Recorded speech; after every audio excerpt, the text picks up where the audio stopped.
بڑے افسوس کے ساتھ مجھے یہ کہنا پڑتا ہے کہ اس اکثریتی مسلم علاقے میں بہت سارے نوجوان ایسے ہیں جو بے راہ روی کے شکار ہیں، جن کی زندگی قانون اسلام سے کوسوں دور ہے، جن کی صبح اور جن کی شام اللہ اور اس کے رسول جل جلالہ و صلی اللہ علیہ وسلم کی نافرمانی میں گزرتی ہے۔ اور اب تو سچویشن تقریباً پوری دنیا کے مسلمانوں کی یہ ہو گئی ہے کہ سب کی باتوں کا اثر تو ہوتا ہے، اللہ کی باتوں کا اثر نہیں ہوتا۔ دل اتنا سخت ہو گیا، قلب اتنا مردہ ہو گیا کہ ہر جمعہ کو مساجد سے خطیب امت مسلمہ کو جھنجھوڑتے ہیں، ہر بڑی راتوں میں خطیب امت مسلمہ کو جھنجھوڑتے ہیں، ہر بڑے مہینے میں بڑی راتوں کے اندر خطبہ اپنے خطاب کے ذریعے امت مسلمہ کو بھولا ہوا سبق یاد دلاتے ہیں، لیکن ہم دیکھتے ہیں کہ اس امت کے اندر ایک اینچ کا بھی فرق قطعی طور پر دکھائی نہیں دیتا الا ماشاء اللہ۔ اور کبھی کبھی ہماری قوم یہ تصور کرتی ہے کہ مولانا لوگ تو بیچارے یہی کام کرتے ہیں تو یہی بتاتے رہیں گے، لیکن انہیں نہیں معلوم کہ کیسا دل مسلمان کا ہو گیا۔ جس دل پر قرآن کا اثر نہ ہو وہ اچھا دل کہلانے کے کا حقدار نہیں ہے، بلکہ وہ ایسا دل ہے، ایسا دل ہے، ایسا دل ہے کہ اس دل پر اللہ نے گویا اپنی مہر لگا دی ہو۔ میں آپ کو بتاؤں کہ اللہ عز و جل کی کتاب کا اثر، قرآن مقدس کی آیتوں کا اثر ان لوگوں پر کتنا ہوتا تھا جن کی زندگی اللہ کے رسول صلی اللہ علیہ وسلم کو دیکھنے میں گزرتی۔ قرآن مقدس کا اثر ان کی زندگی پر کتنا ہوتا جن کی زندگی یاد الہی میں گزرتی۔ قرآن مقدس کا اثر ان پر کتنا ہوتا جن کی رات تہجد کے ساتھ ساتھ ہزارہ رکعت نفل ادا کرنے میں گزرتی۔ لیکن بڑے افسوس کے ساتھ کہنا پڑتا ہے کہ قرآن کا ماننے والا مسلمان اتنا بے باک ہو گیا کہ اس کے دل میں قرآن کی آیتوں کا کوئی اثر ہوتا دکھائی نہیں دیتا۔ ہم نے بہت ساری بیماریوں کے علاج کے حوالے سے ڈاکٹر کے پاس دھکے کھائے، ٹیسٹ کروایا، لیکن کبھی اس بیماری کے بارے میں جاننے کی کوشش نہیں کی کہ جس پالنہار حقیقی کے حکم کو پاتے ہی زمین حرکت میں آ جائے، آسمان حرکت میں آ جائے، چرند و پرند اطاعت کے لیے مجبور ہو جائیں، فرشتے اس کی ایک بات اور ایک ارشاد کے خلاف عمل نہ کریں، بلکہ قرآن کہتا ہے لا یعصون اللہ ما امرہم ویفعلون ما یؤمرون۔ لیکن اس مسلمان کو کیا ہو گیا؟ اس مسلمان کا دل کتنا سخت ہو گیا۔ ایک تو ہونا سخت ہونا ہے، اور اس سے بھی خطرناک جو پوزیشن ہے وہ اس مسلمان کے دل کی ہو گئی ہے کہ آج کا کلمہ پڑھنے والا مسلمان جو قرآن کو اللہ کی کتاب مانتا ہے، وہی مسلمان یہ کہنے پر مجبور ہے، بلکہ مجبور کیا، وہ یہ کہنے میں بے باک ہو گیا ہے مولانا آج کے دور میں قرآن پر عمل نہیں کیا جا سکتا۔ نادانو، تم نے اللہ کی کتاب کو قابل عمل نہیں سمجھا۔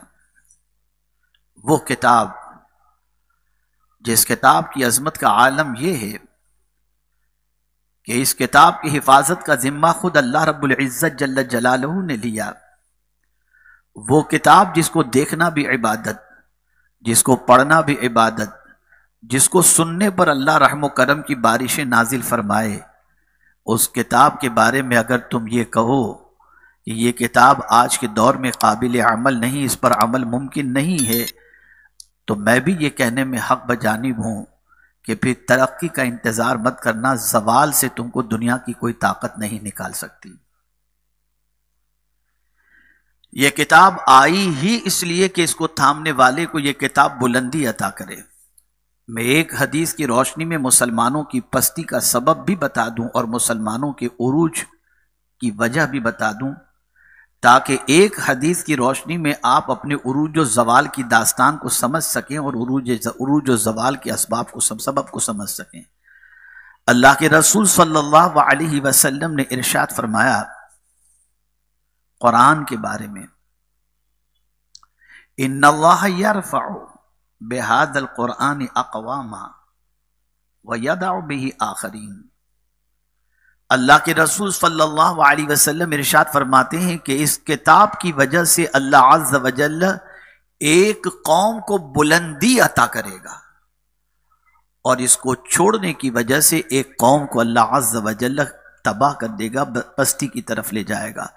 پتہ یہ چلا یہ قرآن عروج کی طرف لے جانے والی کتاب ہے، اور جو اسے تھامے گا یہ کتاب اسے بلندی کی طرف لے جائے گی، اور جو اسے چھوڑ دے گا پوری دنیا مل کر کے بھی اسے اٹھانا چاہے تو نہیں اٹھا سکتی، اس لیے کہ مدینے کے تاجدار صلی اللہ علیہ وسلم نے واضح طور پر فرما دیا کہ اس کتاب کو چھوڑنے والا، اس کو نظر انداز کرنے والا زوال کی پگڈنڈی کی راہ پر چلنے والا بن جائے گا۔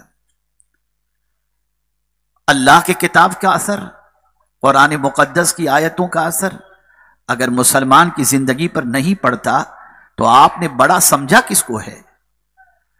حیرت کی بات ہے، اگر کوئی حکمراں تمہیں کوئی بات کر دے تو تم فوراً اس کا اثر قبول کر لیتے ہو، کوئی پولیس کہہ دے تو اس کی بات کا اثر قبول کر لیتے ہو، کوئی تمہیں کچھ کہہ دے تو اس کا اثر قبول کر لیتے ہو، استاد کہہ دے اس کا اثر قبول کر لیتے ہو، پیر کہہ دے تو اس کا اثر قبول کر لیتے ہو۔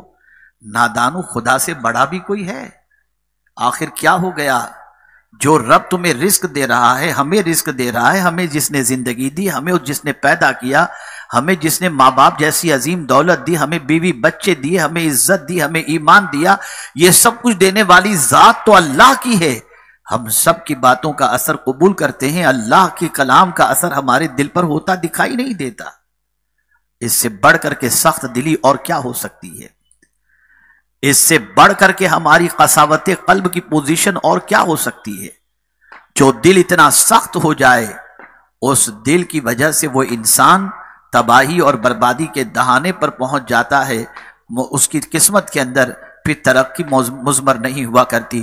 قرآن اللہ کی کتاب ہے، اس کے اثرات کو قبول کرو، اس کے فرمان کو قبول کرو، اس کی تلاوت سنو تو کیفیت اپنے اندر پیدا کرو، اس کی تلاوت کے بعد اس کے ترجمے کو سن کر اللہ عز و جل کا فرمان سمجھ کر اس پر عمل کرنے کے لیے تیار ہو جاؤ۔